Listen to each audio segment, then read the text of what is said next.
এগুলো যারা class missing করেছো তারা এগুলো একটু রিডিং দিবা, যে অংশটা বোঝো না আমাকে জানাবা, তাহলে আমি ওই অংশটা বুঝিয়ে দেবো। আজকে আমি যথারীতি এখান থেকে ক্লাস শুরু করছি।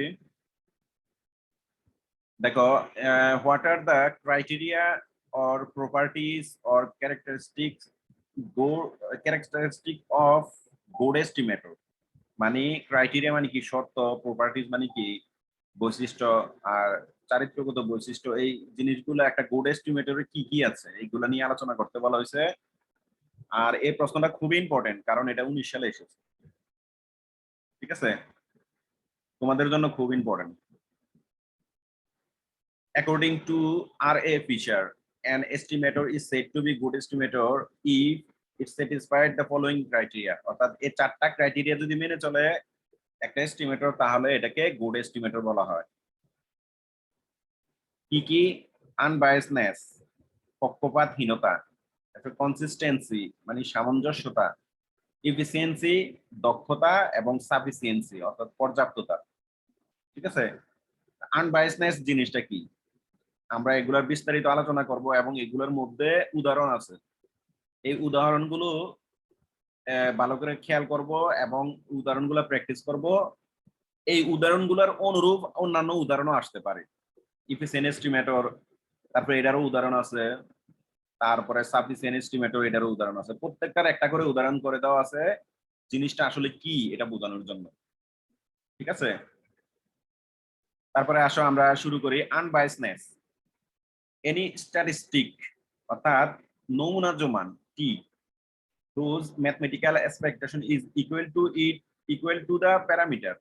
যখন তার ম্যাথমেটিক্যাল এক্সপেকটেশন, হ্যাঁ, এক্সপেকটেশনটা তার প্যারামিটারের সমান হবে, তখন is called an unbiased estimator of the parameter, that is when the true value is equal to expected value।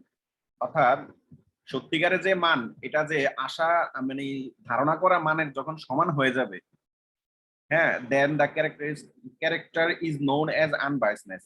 তখন এই বৈশিষ্ট্যটাকে বলা হবে আনবায়াসনেস, পক্ষপাতহীনতা। মানে কোনো পক্ষপাত ছাড়া তুমি মনে মনে একটা কথা বলেছো, হ্যাঁ, কোনো পক্ষপাত ছাড়াই ওই যে আশা করেছিল মানটা পাবে ওটা সমান হয়ে গেল। তো let theta cap be a point estimator of parameter theta. Then theta cap is said to be unbiased estimator of theta. অর্থাৎ এক্সপেকটেশন অফ থিটা সমান হচ্ছে থিটা। তো ফর এক্সাম্পল, মানে আশা করেছিলে এক্সপেকটেশন অফ থিটা ক্যাপ, হ্যাঁ, মানে মানটা বের হয়েছে থিটা, তাহলে দেখা যাচ্ছে যেটা এক্সপেক্ট করেছিলে আর বের হওয়া মানটা একই। মানে তুমি আজকে হুট করে বললে যে আজকে বৃষ্টি হতে পারে, হ্যাঁ, বৃষ্টি হতে পারে, তো দেখলে যে একটু পরে বৃষ্টি হলো, তখন এটাকে বলা হবে আনবায়াসনেস। কারণ তুমি কোনো কিছু ক্লু না বলে, ক্লু না জেনে হঠাৎ করে বললে যে বৃষ্টি হতে পারে, তো বৃষ্টি হলো, তখন এটাকে আনবায়াসনেস বলা হবে। ঠিক আছে, for example, let x1 x2 dot dot xn be a random sample of size and drawn from normal population with mean mu and variance sigma square. Then the sample mean x bar be an unbiased estimator of mu। অর্থাৎ sample মিন হচ্ছে x বার মানে গড়, হচ্ছে unbiased estimator of mu. তাহলে দেখো, now expectation of x bar, আমরা x বারটা সমান জানি যে summation xi by divided by n। হ্যাঁ, তাহলে হয় কি, এটা 1/n expectation of x1 x2 সবগুলা স্যাম্পলকে যোগ করলাম, তাহলে এক্সপেকটেশনটা আলাদা আলাদা করে দিলে প্রত্যেকটা এক্সপেকটেশন আলাদা আলাদা যোগ হলো। আমার কথা কি বোঝা যাচ্ছে? একজন একটু রেসপন্স করো, কথা কি বোঝা যাচ্ছে? ক্লিয়ার?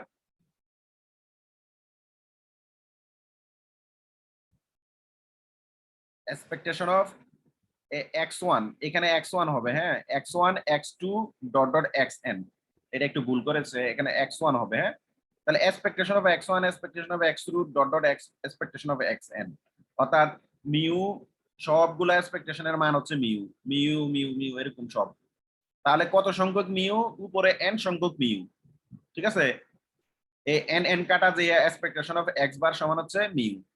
অর্থাৎ আমরা এক্সপেকটেশন অফ x বার, এটা আমরা জানি যে গড় বা মিন, এটা হচ্ছে মিন। তাহলে এটা হচ্ছে এটার আনবায়াসড এস্টিমেটর। তারপরে আসো কনসিস্টেন্ট এস্টিমেটর। কনসিস্টেন্ট এস্টিমেটরটা কি? Let theta be a point estimator for the proposition parameter theta, যে calculate from the random sample x1 x2 dot dot xn size সাইজ n, মানে n সংখ্যক sample size, random sample size থেকে আমরা থিটাটাকে calculation করব, যেখানে theta be a point, theta cap be a point estimator. Then the estimator theta cap is said to be consistent estimator of theta if for n tends to infinity. ঠিক আছে, এটা এখানে এটা হবে না, এনি পজিটিভ নাম্বার হবে না, n tends to infinity। যদি n tends to infinity হয় তাহলে এই থিটা ক্যাপটা হবে কনসিস্টেন্ট এস্টিমেটর অফ থিটা। অর্থাৎ limit n tends to infinity probability of theta cap minus theta less than equal epsilon, ঠিক আছে, ইকুইভ্যালেন্ট টু 1, ঠিক আছে, or equivalently limit n tends to infinity probability of modulus of theta cap minus theta, হ্যাঁ, greater than epsilon equal to 0। এটা হচ্ছে such that, হ্যাঁ, যেখানে epsilon greater than 0। In other words, if expectation of theta is equal to theta as n tends to infinity, অর্থাৎ expectation of theta is equal to theta হবে যখন n tends to infinity হবে, and variance of theta সমান 0 হবে যখন n tends to infinity হবে। So then theta cap is called consistent estimator of theta, ঠিক আছে, মানে এই শর্তগুলো মানলে একটা এস্টিমেটর কনসিস্টেন্ট এস্টিমেটর হবে, ঠিক আছে, এই শর্তগুলো যখন মানবে।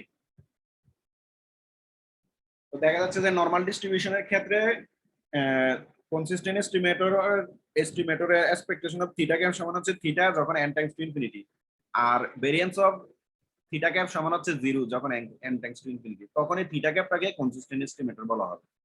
অর্থাৎ কনসিস্টেন্ট এস্টিমেটর মানে কি? সামঞ্জস্যতা জিনিসটা, ঠিক আছে। তারপরে আসো যে আমরা একটা एग्जांपल দেখি, let x1 x2 dot xn be a sample of size and drawn from normal population with mean mu and variance sigma square, then x bar is equal to summation xi divided by n be a consistent estimator for population mean mu। অর্থাৎ এই জিনিসটা হবে consistent estimator for population mean mu। তো since যেহেতু xi টা follow করতেছে কি normal distribution, যেখানে মিন মিউ ভেরিয়েন্স সিগমা স্কয়ার, তাহলে x বারটা কি করবে? x বারটাও ফলো করবে নরমাল ডিস্ট্রিবিউশন, যেখানে মিন হচ্ছে মিউ আর ভেরিয়েন্স হচ্ছে সিগমা স্কয়ার বাই n। এখানে x বার হওয়াতে সিগমা স্কয়ার বাই n হইছে এখানে, ঠিক আছে। অর্থাৎ that is z is equal to x minus mu divided by sigma divided by root over of n। এটা হচ্ছে z এর একটা ফর্মুলা, তোমরা এটা পড়ে এসেছো, z ফর্মুলা, যেটা ফলো করে normal distribution mean mu mean 0 variance sigma square. অর্থাৎ এটাই স্ট্যান্ডার্ড নরমাল ডিস্ট্রিবিউশন, যে এটা স্ট্যান্ডার্ড নরমাল ডিস্ট্রিবিউশনের ফর্মুলা। অ্যাজ উই নো, যেখানে z is equal to xi minus mu divided by variance of x bar, ঠিক আছে। তাহলে দেখো, সুতরাং probability of x bar minus mu greater than epsilon, তাহলে এটা যদি আমরা, এটা হচ্ছে প্রবাবিলিটি অফ এত, আমরা যদি 1 মাইনাস প্রবাবিলিটি এত করি তাহলে লেস দেন ইকুয়াল হবে এটা, ঠিক আছে। এই গ্রেটার দেন ইকুয়াল থেকে, গ্রেটার দেন থেকে লেস দেন ইকুয়াল হবে 1 মাইনাস পি, হ্যাঁ, modulus of x bar minus mu less than equal epsilon, ঠিক আছে। তারপরে এই লাইনটা থেকে দেখো এটা এরকম করা যায়, এই লাইনটা থেকে এমন করা যায় যে 1 minus P x bar minus mu divided by sigma root over of n, sigma divided by root over of n, হ্যাঁ, less than equal epsilon divided by sigma, অর্থাৎ উভয় পক্ষে sigma divided by root over of n দ্বারা ভাগ করা হয়েছে, ঠিক আছে। তাহলে এটা আসলো, হ্যাঁ, এই জিনিসটা। তারপরে দেখো এই রুট এনটা উপরে উঠে গেল আর সিগমাটা নিচে, এই দেখো রুট এন উপরে উঠে গেছে, সিগমা নিচে, আর বাকি সব ঠিক আছে। তাহলে এই জিনিসটাকে আমরা মডুলাস অফ এই সম্পূর্ণ জিনিসটাকে আমরা জেড জেড ওই উপরে জেড দেখলাম, হ্যাঁ, তাহলে এটা root over of n by sigma epsilon.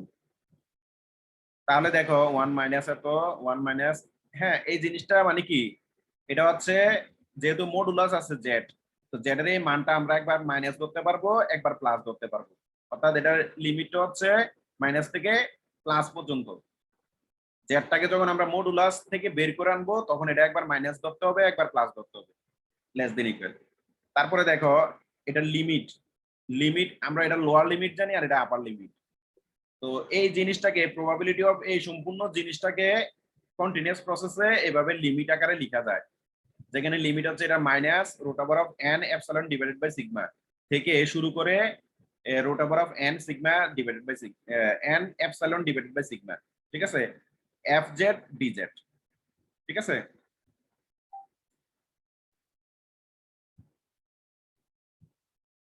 K K participate করছো? আশিকুর রহমান অন্তর, রাকিব, এস এম মাইনুল হাসান, সাবিয়া, ধন্যবাদ। তাহলে দেখো এই জিনিসটাকে আমরা কি করলাম, যে এটা একটা ফাংশন আকারে প্রকাশ করলাম, যে জেড এর একটা ফাংশন আকারে প্রকাশ করলাম, অর্থাৎ এই প্রবাবিলিটি এত সমান এটা একটা ফর্মুলা। হ্যাঁ, এটা লিমিট, এই জিনিসটাকে লিমিট ধরা হয়, ঠিক আছে। তারপরে দেখো যে এটা হচ্ছে নর্মাল ডিস্ট্রিবিউশনের একটা লিমিট, যেখানে হচ্ছে 1/√2π ইন্টিগ্রেশন এই লিমিট নিচে লোয়ার লিমিট আর এটা আপার limit e⁻½ of Z square, ঠিক আছে, ইট ইজ ডিজেড। অর্থাৎ এই জেডটা স্ট্যান্ডার্ড নরমাল ডিস্ট্রিবিউশন ফলো করে, যেখানে F Z is equal two formula হচ্ছে এটা 1/√2π e⁻½ অফ জেড স্কোয়ার। হ্যাঁ, যেখানে জেড এর মান হচ্ছে -ইনফিনিটি থেকে ইনফিনিটি। এটা হচ্ছে স্ট্যান্ডার্ড নরমাল ডিস্ট্রিবিউশনের এপিডিএফ, ঠিক আছে, এফ অফ জেড। তাহলে এই পিডিএফটা এখানে বসায় দিছে, কনস্ট্যান্টটা আমরা সামনে চলে গেছে। তাহলে now limit n tends to infinity, যখন n টাইমস টু ইনফিনিটি হয় তখন p of x bar minus mu greater than epsilon equal to 1 - 1/√2π minus infinity থেকে ইনফিনিটি। অর্থাৎ এই লিমিটটা আমরা এই লিমিটটা বসিয়ে দিলাম, যেহেতু আমরা এই ফাংশন বসিয়েছি, হ্যাঁ এই ফাংশন বসিয়েছি, সুতরাং এটা লিমিটও এটা বসবে -ইনফিনিটি থেকে infinity e⁻½ of Z square DZ. এখন দেখা যাচ্ছে এই সম্পূর্ণটার মান হচ্ছে 1। এটার বিস্তারিত অনেক বড় একটা প্রমাণ আছে যে সম্পূর্ণটার মান 1। হ্যাঁ, এই প্রমাণ এখন ক্যালকুলেশন করতে গেলে অনেক সময় নষ্ট হবে, এমনিতে এটা অনেক বড়। তো দেখা যাচ্ছে যে এই সম্পূর্ণটার মান 1 আসে, এটা একটু মনে রাখো, 1 - 1 অর্থাৎ 0, ঠিক আছে। অর্থাৎ এই অংশ, এই টোটাল অংশটা 0 হয়ে গেল। তাহলে দেখা যাচ্ছে which implies that X bar is এত is a consistent estimator of mu, ঠিক আছে। অর্থাৎ আলটিমেটলি এটা 0 বের হয়ে গেছে।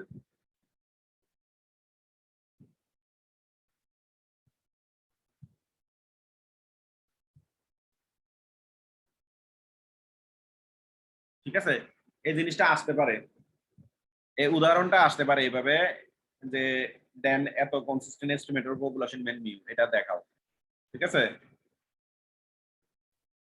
অর্থাৎ মিন 0 আর কি, এই সম্পূর্ণটা 0 বের হয়ে গেছে, এই জন্য হুইচ ইমপ্লাইজ দ্যাট এত be a consistent estimator of mu. তারপরে আসো efficient estimator. if θ1 cap and θ2 cap be two estimator for the parameter theta, then the estimator theta cap is said to be efficient estimator of theta if the following condition are satisfied. অর্থাৎ এটা efficient estimator হবে যদি এই দুইটা শর্ত মানে কি, θ1 cap θ2 cap is unbiased estimator, unbiased পক্ষপাতহীন, ঠিক আছে। যদি θ1 ক্যাপ এবং θ2 ক্যাপ দুইটা যদি আনবায়াসড হয় এবং expectation of variance of θ2 cap divided by variance of θ1 cap হয়, ঠিক আছে। মানে এটার এক্সপেকটেশনটা যদি এটা হয়, আর variance of θ1 cap less than equal variance of θ2 cap, অর্থাৎ এই শর্তগুলো মানলে একটা এস্টিমেটরকে এফিসিয়েন্ট এস্টিমেটর বলা যাবে। যেখানে θ1 cap এবং θ2 cap is also an unbiased estimator of theta, ঠিক আছে। তারপরে एग्जांपल আসো, in sampling from a normal population, এটা নরমাল পপুলেশন হয় যেখানে সিগমা স্কয়ার ইজ আননোন, মানে আমরা ভেরিয়েন্সটা জানি না sigma square, sample mean X bar is unbiased, হ্যাঁ এক্স বারটা হচ্ছে আনবায়াসড এন্ড কনসিস্টেন্ট এস্টিমেটর হচ্ছে মিউ, হ্যাঁ unbiased from symmetry property, it follows immediately the sample median is unbiased estimator of mu, which is the same as parent median, ঠিক আছে। Also for large N, অর্থাৎ অনেক বড় N এর জন্য মিডিয়ানটা হবে এরকম, অর্থাৎ বি অফ এম ই, এটা এম ই মিডিয়ান, অর্থাৎ এটা হবে 1/4n F I whole square. ঠিক আছে, অর্থাৎ এফ আই সমান হচ্ছে median ordinate of the parent distribution. ঠিক আছে, মধ্য খুঁটি। আর এই প্রশ্নটা আসছে the sample median is unbiased estimator of mu, এর 19 সালে আসছে, দেখো। তারপরে দেখো সমান modal ordinate of parent distribution, অর্থাৎ modal ordinate of parent distribution, আমরা এই modal ordinate of parent distribution হচ্ছে এটা, এটা মনে রাখতে হবে। অর্থাৎ এটা নরমাল ডিস্ট্রিবিউশনের ফর্মুলা হচ্ছে এটা কি, যে 1/sigma root over of 2 by e to the power minus half of x bar minus mu divided by sigma whole square, তারপরে x বার সমান মিউ। ঠিক আছে, তাহলে দেখা যাচ্ছে এফ আই সমান এই জিনিসটা, কারণ এখানে x বার সমান যদি মিউ ধরো, এই x বার সমান যদি মিউ ধরা হয়, হ্যাঁ, তাহলে এখানে হয় কি মিউ মাইনাস মিউ অর্থাৎ 0 হয়ে যায়, অর্থাৎ ই টু দি পাওয়ার 0 হয়ে যায়। ই টু দি পাওয়ার 0 মানে হচ্ছে 1, কোনো কিছুর উপর পাওয়ার 0 থাকলে 1 হয়ে যায়, যে এটা mu minus mu by sigma whole square, তখন কাটাকাটি ই টু দি পাওয়ার 0 সমান 1, তাহলে শুধু আলটিমেটলি এই ফর্মুলাটা থাকে। ঠিক আছে, তারপরে বি অফ এম ই, মানে এটা হলো এটার বোঝা হচ্ছে median, median ordinate of the parent distribution. তো 1/4n 2 সিগমা স্কয়ার, অর্থাৎ এই জিনিসটা এরকম হয় 1/4, হ্যাঁ, 1/sigma root over of 2 whole square. ঠিক আছে, তো আলটিমেটলি এই জিনিসটা এটা আসে 1/4 1/sigma 2 root over of 2 whole square.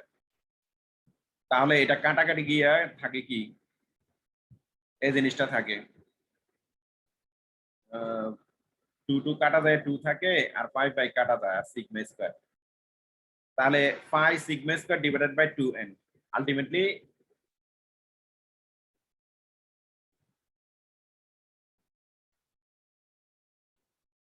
অর্থাৎ এফ এর মান পাইলাম আমরা এটা। ঠিক আছে, এফ এর মানটা এটার এই ফর্মুলার মধ্যে বসাবো, এফ এর মানটা এই ফর্মুলাতে বসাবো, বসিয়ে আমরা এটা ক্যালকুলেশন করলে এটা পাবো। ঠিক আছে, আশা করি বুঝতে পারছো। তো সিন্স যেহেতু expectation of M E is equal to mu and variance of M E equal to 0 as n tends to ইনফিনিটি, অর্থাৎ n টেন্ডস টু ইনফিনিটির জন্য যেহেতু এক্সপেকটেশন অফ মিডিয়ান সমান হচ্ছে মিউ এবং বি অফ মিডিয়ান সমান হচ্ছে 0, তাহলে so median is also an unbiased and consistent estimator of mu, অর্থাৎ মিডিয়ান যে unbiased estimator and consistent estimator of mu, এটার যদি প্রমাণটা আসে তাহলে এতটুকু দিলে হবে। ঠিক আছে, তারপর we have variance of x sigma square by m এবং ভি, এটা ভেরিয়েন্স অফ এম ই। ঠিক আছে, তাহলে 2 সিগমা স্কয়ার বাই কত 2n, তাহলে দেখা যাচ্ছে এই পাই এর মান 3.1416 কে যখন 2 দ্বারা ভাগ করবা তখন 1.57 বের হবে, 1.57 সিগমা স্কয়ার বাই n। ঠিক আছে,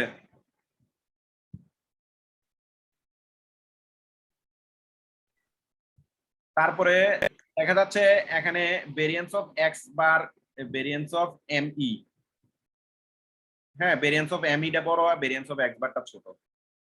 ঠিক আছে, যে এটা হচ্ছে শুধু এটা আর এটা হচ্ছে এটা, তাহলে দেখা যাচ্ছে এটা ছোট এটা বড়, তাহলে সিন্স যেহেতু variance of X bar less than variance of M E, we conclude that for normal distribution sample mean is more efficient estimator of mu,